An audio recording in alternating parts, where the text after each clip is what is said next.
I'm going to be throwing a lot of information at you guys. Most of this you guys have seen, you have felt, right? We're feeling this. So, first I want to kind of give a little bit of an introduction. I know that my mom, Lourdes, already did. I have been a broker since 2015, but I jumped into real estate in 2007, so that's when I got licensed, and I said I would never be a realtor.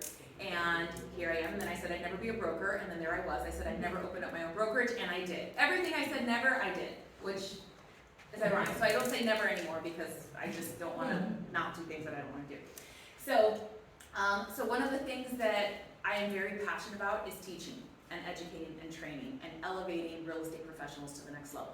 That's my heart, that's my passion. So that's why for me, I'm like, this is the first of many in a series of just giving back to agents and helping them elevate in their professional growth. So that's why I thought that this was pretty important. So what I want to do is kind of go back to basics, because believe it or not, a lot of real estate professionals don't know the basic real estate cycles. So there are actually 4 parts of the cycle.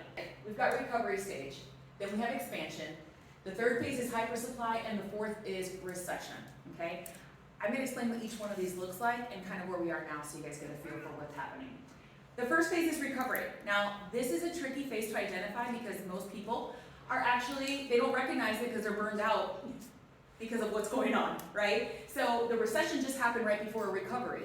So most people don't know that they're in it, but this is a sweet spot to buy. We saw this around 2011, 2013.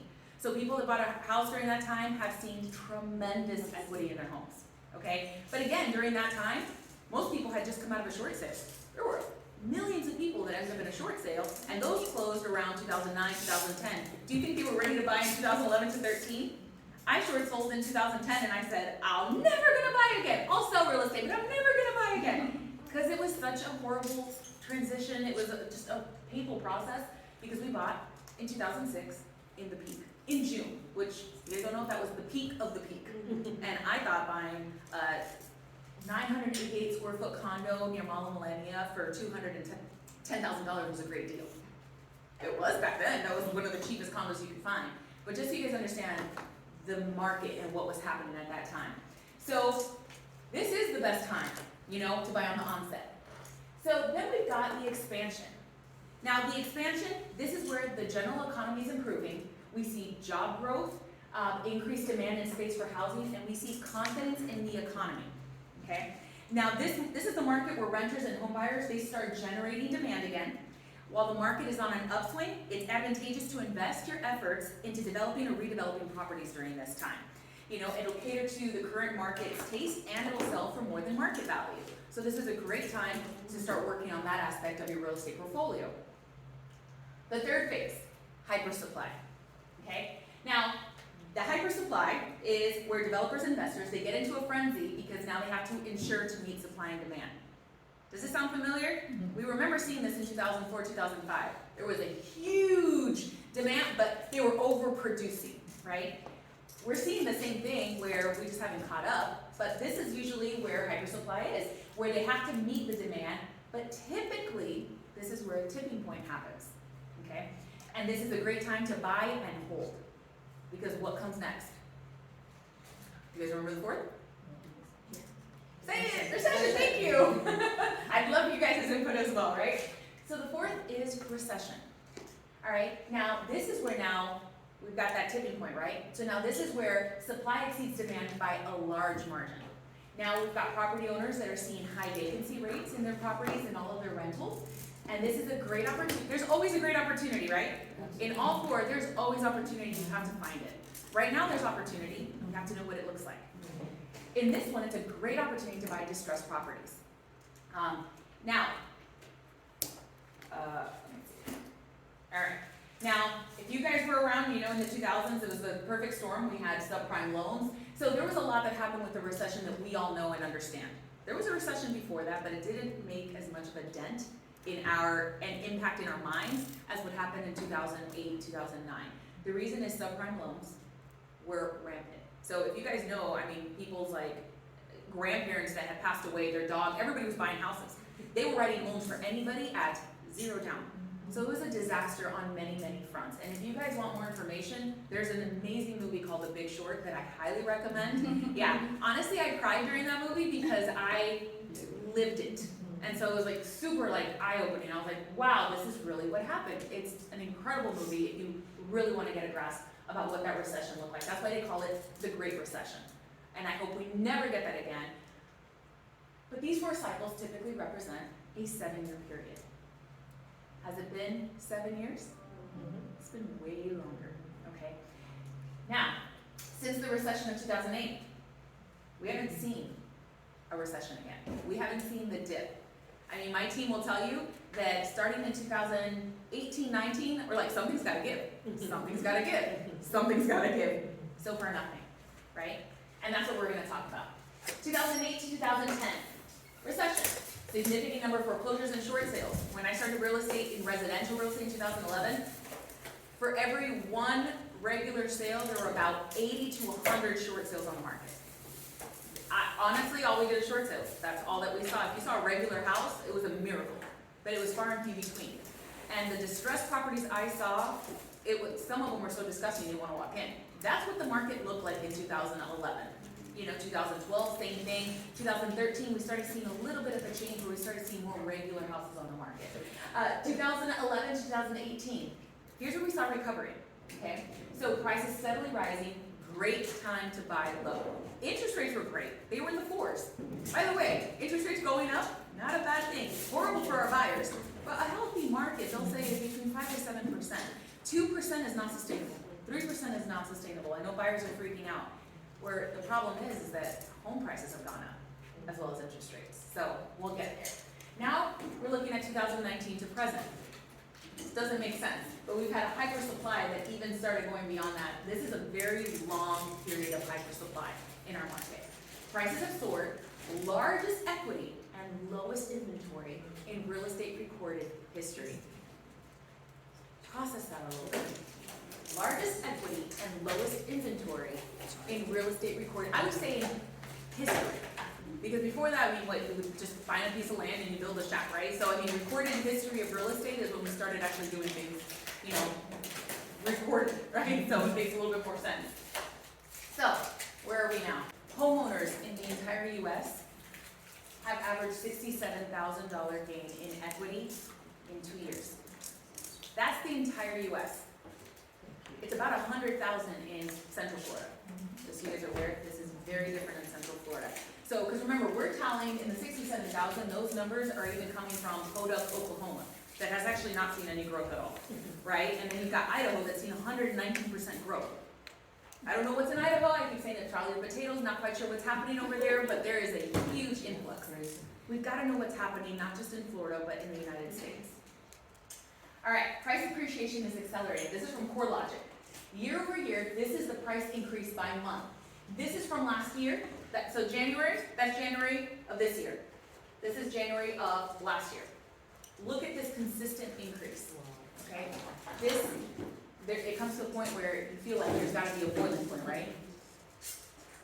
And still no correction.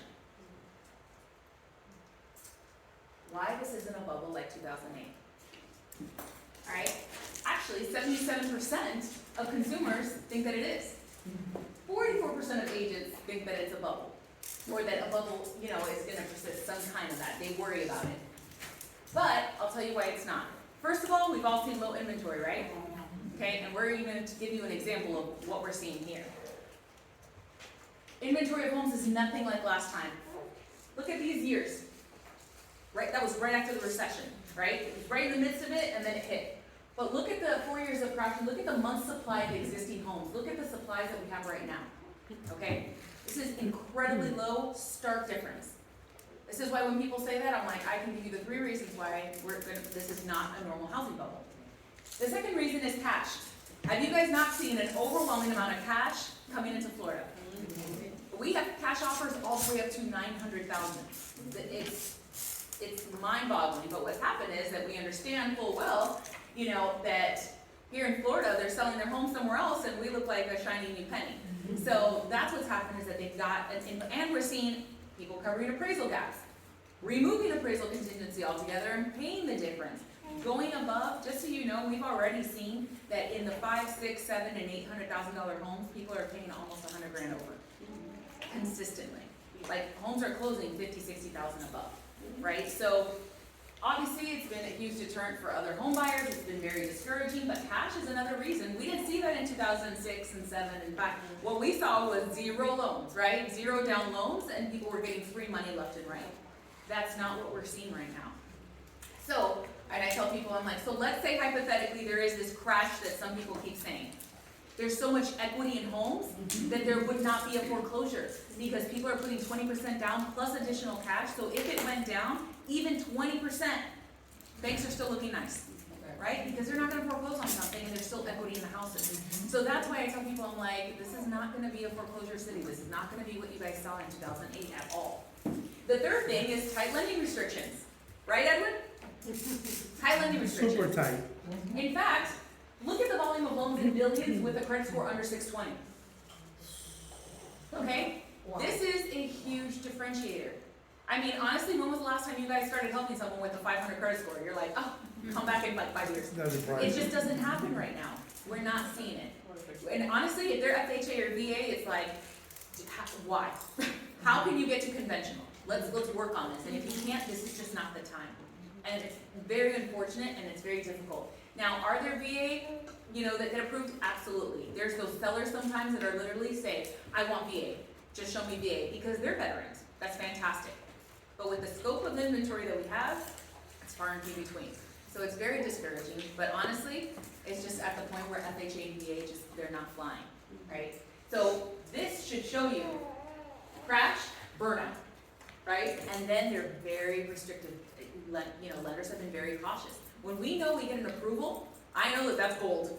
Because I know that lenders have done their due diligence, because if they've been pre-approved, that means they can buy a house. And we have not had an issue where we get close to closing and financing, somehow they don't qualify anymore. We have not seen that because it's been tight lending restrictions. Those are the 3 easy reasons that you can immediately combat when people say, oh, there's going to be a market crash. I'm like, okay. You don't know what's going on because you're clearly not in the market. Have you guys heard of this term? I actually did a reel on it because this was a new one for me, but it's being mishoused. People were in the right house until they weren't. 2020 hit, and all of a sudden, the space that always made sense no longer makes sense. Because now they had to homeschool their kids because of the pandemic.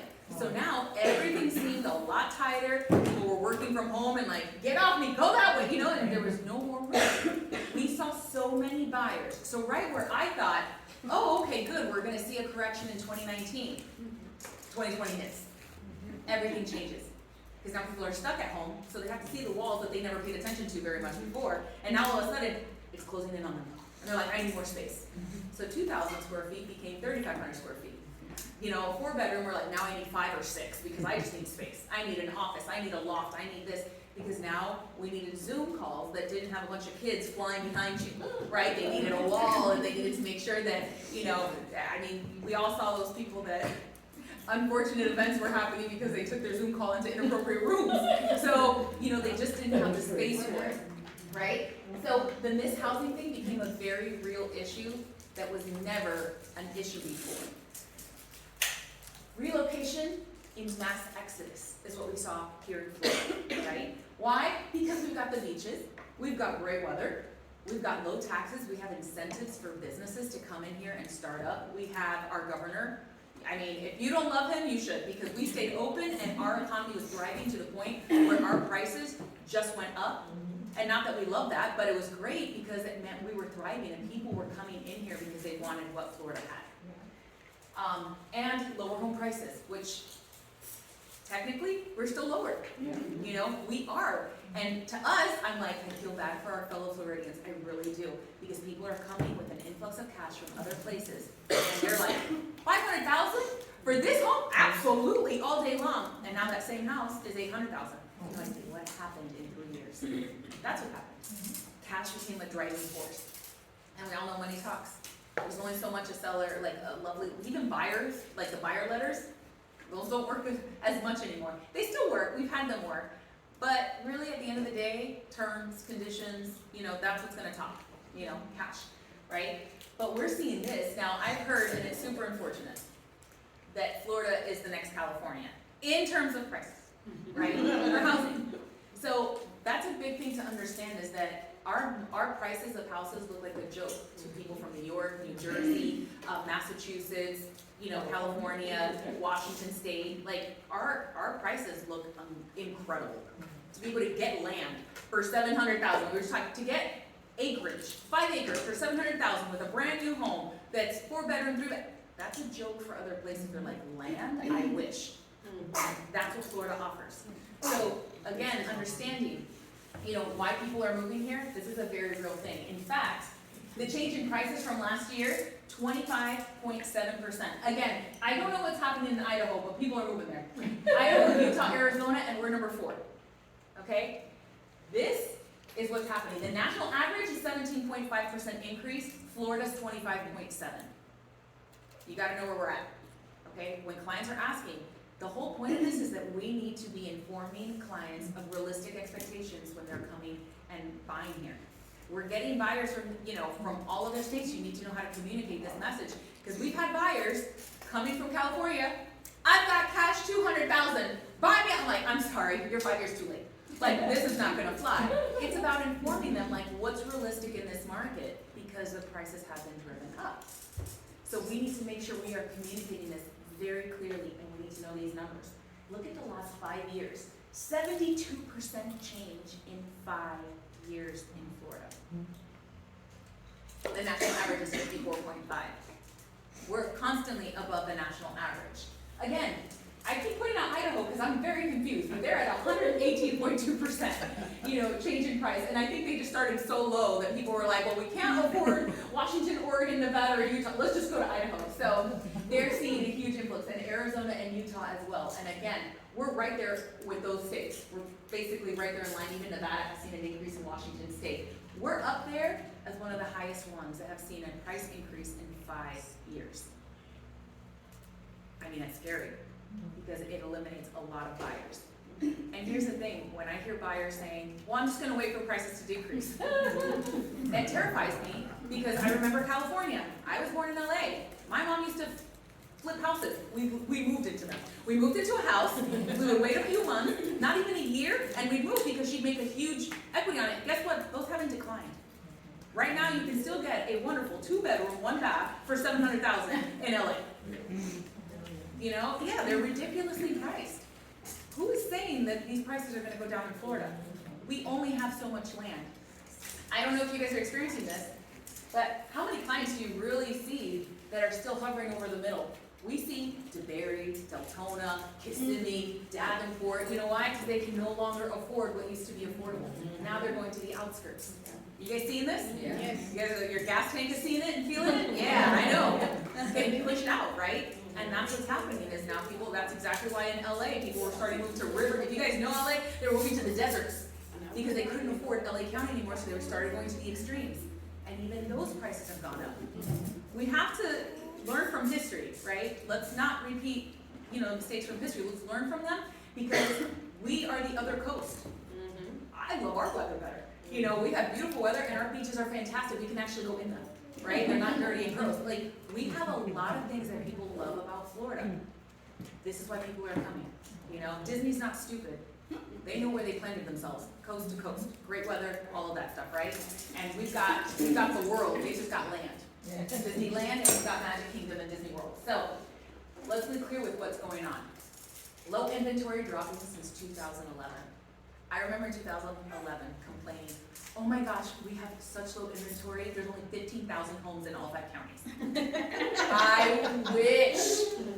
I was complaining because I was like, oh my gosh, because buyers were picky, and I was like, man, it was short sales. So of course I was like, eliminate. I was like, oh my gosh, this is a disaster. So it just kept dropping and dropping and dropping. I was like, something's gotta give, right?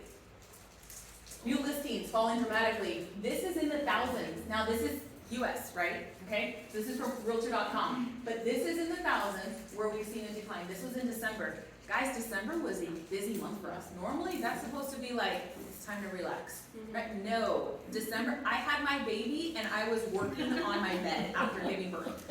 That whole week I was like, maternity leave, that's a joke. I was like, it was nonstop. January was like, what is happening? This was not normal. Okay, where normally January is like, you can get a good deal. It there were no deals to be had. I mean, we found a few, which is awesome because our buyers were very happy, but it was very seldom in between. Active listings, dropping again, this is in the thousands, right? And we're trying, it's not for a lack of trying.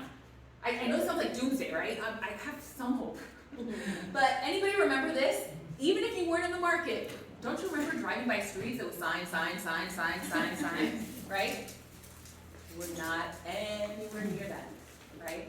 And we don't want to be. That was horrible. That was a disaster, and our economy did not like that. Okay? But how many homes, I did this yesterday, how many homes do you think are available in Orange and Seminole County? Single family homes, okay? Both counties. 800. Both counties. 5. No. 500. Sorry. Oh! Like, that would be really bad. 500. 500? 1,200? Including townhomes, condos, everything? Single family. Oh, single family. This is Okay. less than 30 days on the market because nobody wants the homes that are 30 days. And you know where that's from? This one Open door. 325. 966.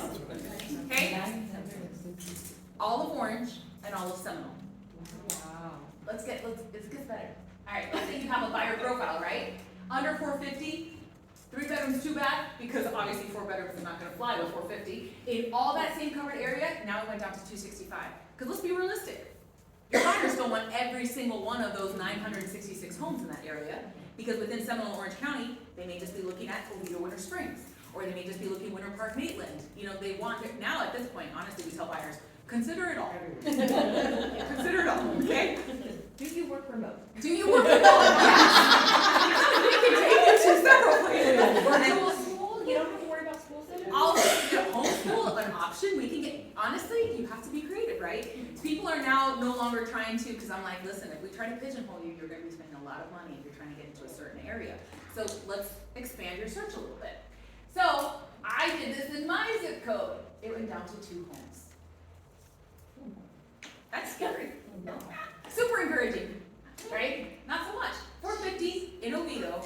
By the way, our median in OVIEDO, I'm in OVIEDO, used to be, 250, 275, then went into 350. I'm like, wow, look at us, moving on up. The fact that I have seen consistent $1 million homes in OVIEDO before I thought it was gonna happen is insane. I thought it was gonna be another 5 years before I started seeing consistent $1 million homes, but I am seeing them on the MLS consistently now. 2 homes. This is a typical buyer profile, right? 450 is a great budget. I'm like, 450 used to be like, that's exciting.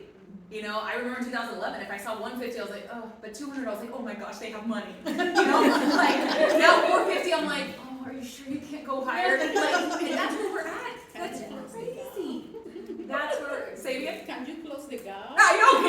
Yeah. Do you have the cash? Do you have the cash to, you know, finish that off? You know, and that's realistic. This is where we're at right now. And just to prove it, right? Single family down here it says 2, but this is blocking it. But single family, 3, that's all I did. I didn't even put pool, because there's some people like, I have to have a pool. I'm like, no, you're going to build one later. It's take you a year or 2. Yeah. I'm like, and get in line, because this is a pandemic. Everybody and their mother wanted a pool. So just so you guys know, above ground pools, plastic pools, everything sold out during the pandemic because they couldn't build pools fast enough, right? And honestly, you didn't want to, do not build a pool fast. You might end up with a sinkhole. So like you want the due diligence, right? But they were all backed up.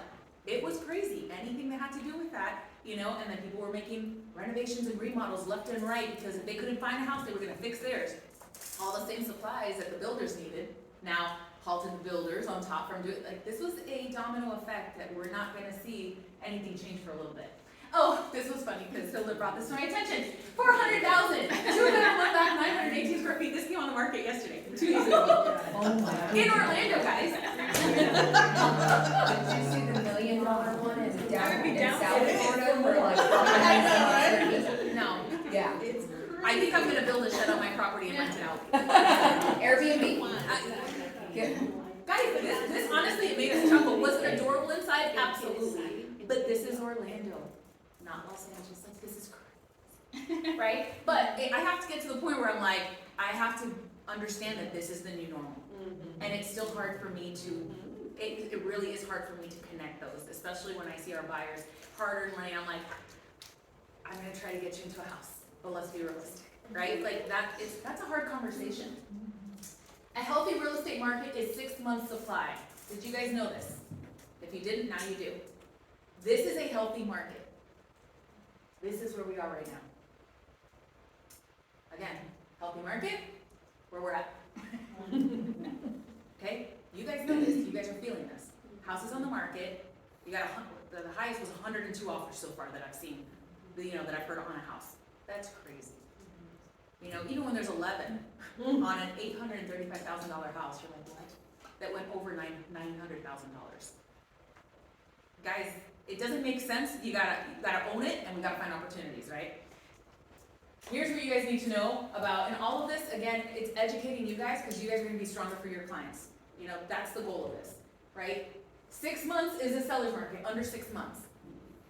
When people start seeing a house on the market for 2 and 3 months, people are gonna be like, see, we knew there was a crash. No, it's still a seller's market, but now it's getting a little healthier, right?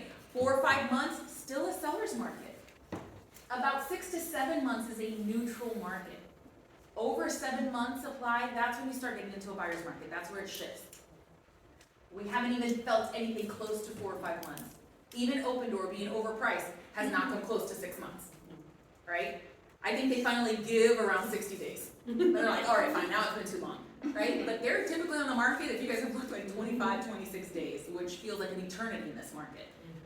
But this is what a normal, just so you guys understand where our headspace needs to be, this is what it should look like. So why has the market not corrected itself? For many of the reasons that we already explained. But I did want to read this, because this was fascinating.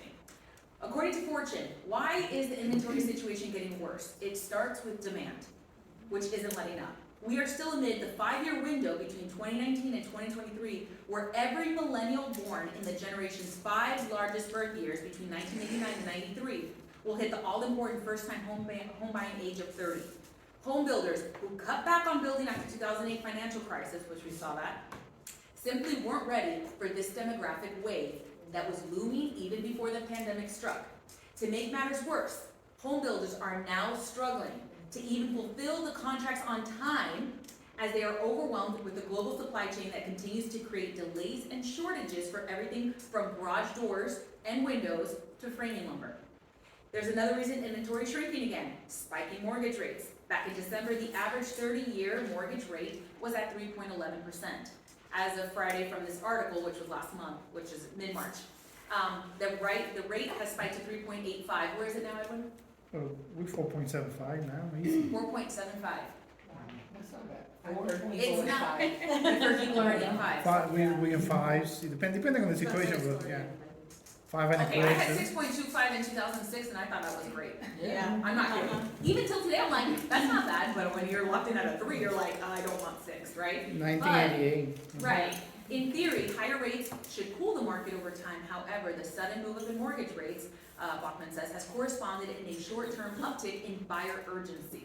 Home shoppers, she says, are rushing to buy now before rates go even higher. Of course, that's only taking more inventory off the market. When can we anticipate a correction? When the builders catch up.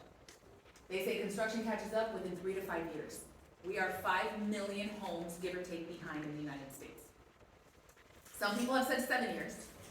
I'm trying to be optimistic and say 3, but it's 3 to 5 years. That's how behind we are on it just catching up to the demand, okay? So remember the 4 cycles. It's that now supply has overtaken demand. We haven't even touched the surface of demand.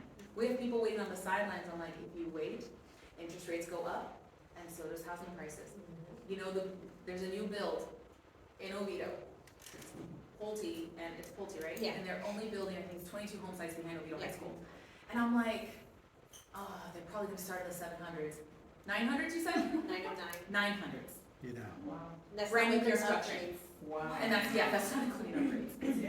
Well, that's because of, It's a 5 or 6 cycle. townhomes. It's a big Oh, I know, Yeah. the 950, I remember when they were 750, did I not tell you, I saw 750, and I was like, what did they think, we're in Boston? I was like, this is not, I was like, what are they doing selling 750,000 for these, tri-level home? Oh, now they're in the 900s and millions, and people are buying them, OVIEDO on the park. I'm like, okay, there's only so much you can walk in OVIEDO on the park right now. Again, It's not DC, it's not I'm like, it's crazy, but this is what's happening. It's not even Orlando. It's not even Orlando. So, And they paying cash for it. they're doing something. Jumbo loans, cash, big down payment, but that's really what's happening, guys. So, again, not meant to scare, but we need to educate our buyers, especially those that think that, waiting is the way to go. I'm like, you're gonna spend more, in the long run. Homes built in the US by decade, tell me this doesn't scare you. This is why we're feeling what we're feeling. 2000 to 2009, 27.1 million, right? 5.8 in an entire decade. And you wonder why we're behind. This is a huge contrast. So what happened was, to understand this better, in 2008, after the crash, a lot of builders went out of business. The ones that stuck it out are the large ones that you see, and they were scared. And they had to tighten up their investment, all of the funding that they had, they were like, no. They had to hold back everything, and they had to adapt, and they shifted. That's why they're still in business now, but they shifted, right? And they had to, because for a while they were like, well, we're not gonna build at the same velocity that we were doing before. And now, I'll tell you, I know Hilda went down to, was it Davenport? Where they were a new community in January. Yeah. And she goes to take a client, and they're like, oh no, we sold out for the whole year. In January. 2 builders. Sold out completely. They said, we'll come back in December, we might have more inventory, because you know what happened? They can't keep selling what they can't produce. Because we already have seen that when our new construction people, our clients, they have a closing, I'm like, it's not really gonna be then, it might be 3 or 4 months later. Just be okay with that. And sure enough, it's 3 or 4 months later if they're lucky. We've had one as long as 5, 6 months after they said, which was already 9 months after they signed the contract. Right? So unless their inventory spec homes, it's gonna take a little bit longer because, I keep using Hilda, but her doors took 10 months to get, like her windows and doors and stuff. I mean, guys, a lot of things are on back order, supplies are on back order, because it's not just housing, it's every industry that uses anything that we need. I mean, and it all comes back to housing, roofers, electricians, plumbers. An AC unit cost me $7,000 for a mobile home. For a rental we have, I'm like, $7,000 for an AC unit for a double wide. I'm like, this sounds crazy. But it was expensive because supplies, are scarce. This is something you guys should really understand, right? So when people are like, the housing bubble, well, where do you see this bubble? I'd love to see it, because it's not gonna happen. Now, you have to be watching the feds, right? They talk a lot, and they don't, some half the time I'm like, what are you guys saying?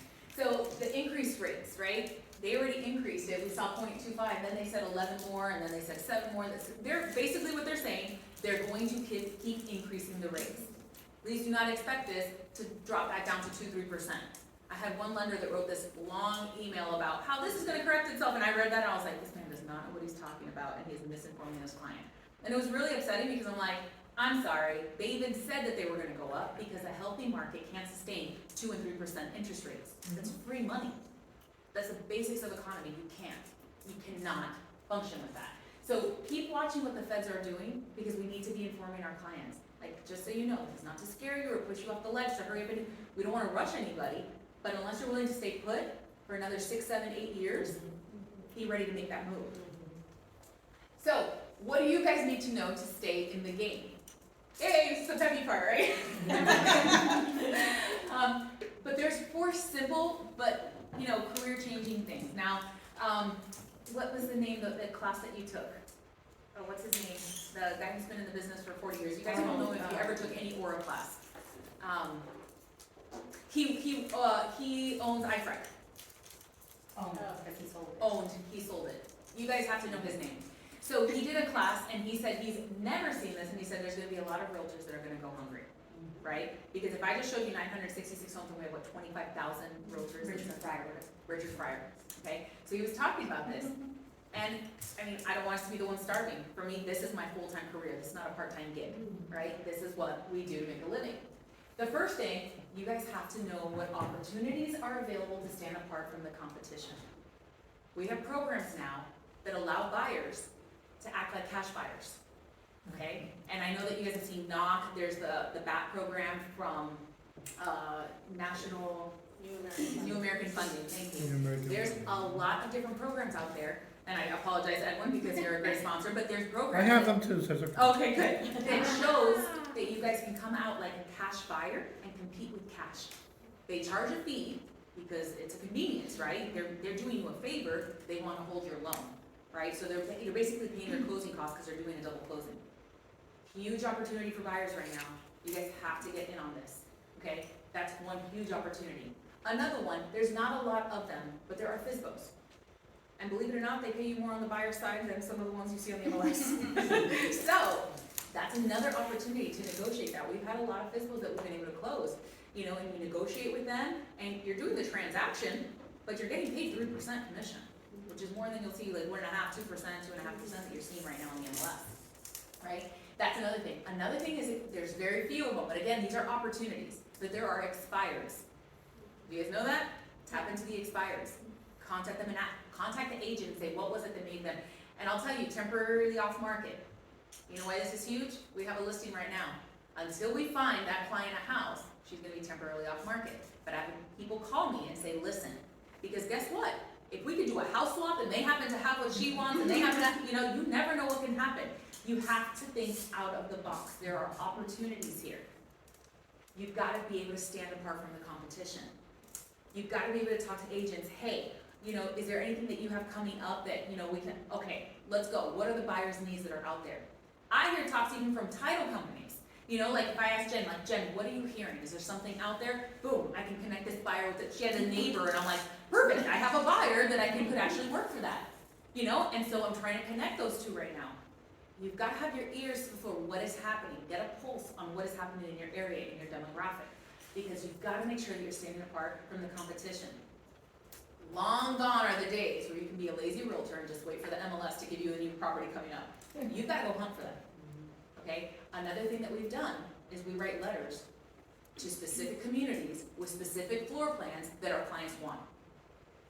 And if you guys want that letter, you let me know and I'll give it to you. And we've gotten callbacks from it. The problem is we've got to find them a place to go. But they work, right? So you've got to find ways because you never know if they're like, you know what? We were actually thinking of relocating back to La La Land, wherever, North Carolina or, you know, back upstate. Fantastic. How can I get your house? You know, and what you do is you build in your commission into the price. You know, you've got to find ways to think out of the box to make it through there. Did I have anything else for that? We have to know that FHA and VA just aren't going to fly, so we've got to find creative options. The buyer accepted programs, they'll do FHA and VA as well. Okay, so you've got to mask it. Also, know your terms. You know what to do. So work for your buyers, be proactive. First of all, you've got to know what terms are going to win you guys contracts, right? Right now, removing inspection contingency is terrifying. But try to remove, if you're going to already do a gap and you know they've got the cash, just remove the appraisal altogether. If you know it's going to happen, we're professionals. Now, I tell people, they're like, what do you think my house is worth? I said, hold on. That's like having like a dart and a moving target and just throwing it and see where it sticks. That's really what an appraisal looks like right now. Yes or no? Yes. You have no idea where an appraiser's going to go. Because the last house that sold could be 700 and it was listed at 630. So now the next buyer's like, 700, perfect. I'm going to list it at 725. And then someone's going to sell that at 800. So the next one thinks, well, I'm going to sell it at 820 because the last one sold at 800 and mine's better. I'm sorry, none of it makes any sense. Appraisers have no idea what to do with themselves right now. What are you guys seeing on the lending side with appraisers? Same thing. I mean, we're having a tough time, you know, meeting values, so 40, 50 under. Yeah, and people are paying the difference. Yeah. As professionals, like one thing I do, I'll tell you guys how I submit offers. When they're like, okay, well, by the way, don't ever say, what do you think we should ask? Don't ever say that. You guys are the professionals, right? Because I got another client who said the last agent they worked with, when we would say, well, what's a good offer? The agent would say, well, what do you want to offer? That is not the right answer. We're the professionals that should know. This is what I kind of do. I look at the price. I look at the price per square foot. I kind of gauge what is the worst an appraiser is going to do. And then I say, how much cash do you have? We're going to go X amount higher, because if you can pay the difference, and then we're going to go a little bit higher than that. Are you willing to do this? Yes. Perfect. That way we can fill that gap, because I'm like, listen, it's going to come back probably around this, but in order for you to win this house, if we commit 10,000, 13, 15,000 higher, you're not going to get it. Are you willing to do 20 and 25? Knowing full well that that gap may come down, but it could appraise for this. And I told one, I said, listen, I need you to go 20,000 above or you're not going to win this. They're like, we can only do 15. I said, I'll pay up to 5,000 out of my commission. I only had to pay 1,000 because it came down 16,000 less. But I was already willing to gauge. I was like, this should be all right, and they accepted the offer, and we had multiple offers on the table. So you got to do what you got to do. Figure it out, okay? At this point, I really feel like we're puzzle pieces. Like we've got to figure out what puzzles go with what. You know, figure out what buyer's gonna match what seller moving with it. Like this is literally what you have to configure in your head. This is a very, very unique market. But you've got to be proactive for your buyers, be creative. Like I was telling you, the mailers, that was a huge thing that we did. But being proactive. What other ways do you guys think you guys can be proactive for buyers in this market? Anybody have any thoughts outside of anything I said? Well, I think like with new construction, many times they're not on the MLS, so you really need to go to that city that they're looking at and just drive around and see what's coming up. Usually they'll have, this home is coming, in the future, and just keep an eye on that. But yeah, many times I think that's things that we can do. And that's fantastic, because you guys know that builders aren't putting their houses on the MLS anymore, right? You have to go. And if you guys try calling, you're gonna get a million answering machines. Just go. Yeah. Like, it's at the point where you just gotta go, and they don't even care about us anymore. It'll come back around, you'll see. But right now, that's what, you've gotta go and physically make that effort to see what's available. We've gotta be proactive, but that's great. The third thing is, you've gotta be the real estate expert in your market. People have to know you. If you're trying to be all things to all people, you're gonna be nothing, right? So the person's like, I'm in Orlando, I'm gonna market to everybody in Orlando. Be the professional, be the, you've heard, be the mayor of your town. People need to know that you are the boss of your area, that you are either hyper-local or you're the whatever. I really want to be known, and this is what I strive for this year, really is being the educator of realtors. I love training. If you guys don't see my passion, I really do love bringing stuff to realtors, and my team will tell you this is something I thoroughly enjoy, is being able to bring these things to you guys, ideas, and all of that. But you have to be the real estate expert. When people come to you, they have to know that you know what you're talking about. If you don't know the typical stats, you guys will look like a lot of the other realtors out there that aren't making it their career to be professionals and elevate what they know. Because then by the time they come to it, they have no idea about any of the stats I just told you guys. They don't know what's really going on. They're like, well, the market could go down. We don't, well, hold on. Let's look at let's look at actual facts. That's not what facts are telling us. The trajectory is telling us it's gonna take a while before this is even going to level out. And that doesn't mean we won't see leveled out prices this year, but it's not gonna do this. I tell people, this is how you have to see the real estate market. In Florida, we've seen this. So when it dips, it's still gonna go up. This is what California did, right? We're not finding houses for $30,000 anymore. I have seen pieces of junk on the market now from investors in the hundreds and getting multiple offers. And you basically have to do a full gut job, and that thing is gonna have to value itself at over 300 to even make it a point, like make a difference or a dent in their pocket. Guys, we're not gonna find houses for $20,000, $30,000. I remember seeing $20,000, $30,000 on the market in Orlando.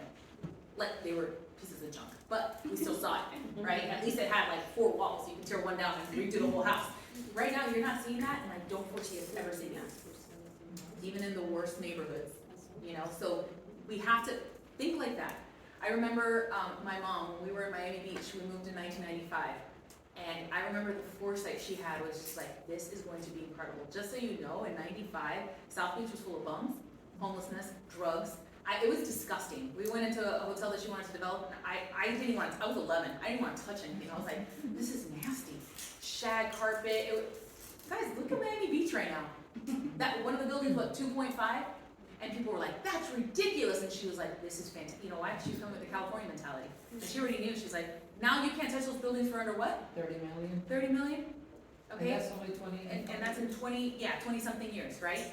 You guys have to have that foresight to know when people are telling you, oh my gosh, that's so expensive. Listen, you have to look with the mindset. Do you think in 10 years you're gonna be able to get this house at this price? No.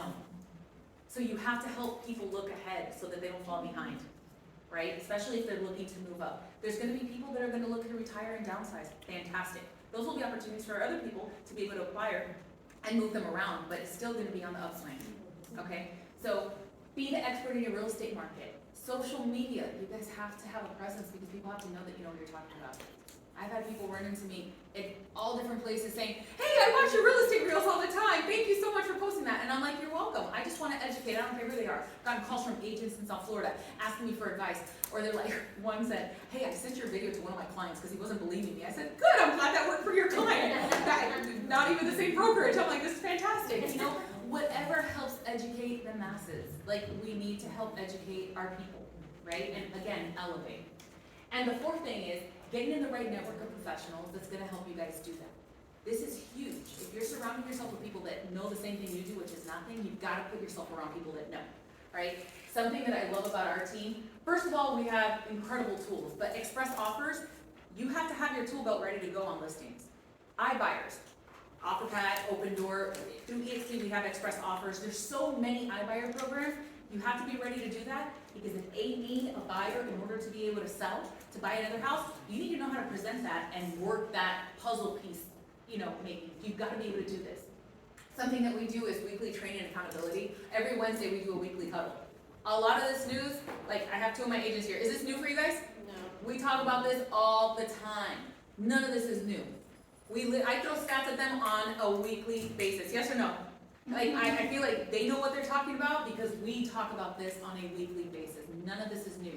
We even brainstorm how we can submit better offers, that's why we're closing deals, right? And there's a lot of people, I know some people that haven't closed anything this whole year, and it's that they're, it's the end of the first quarter. And it breaks my heart, and I want them to, and I want them to succeed, but you've got to surround yourself around people that are helping you elevate your game.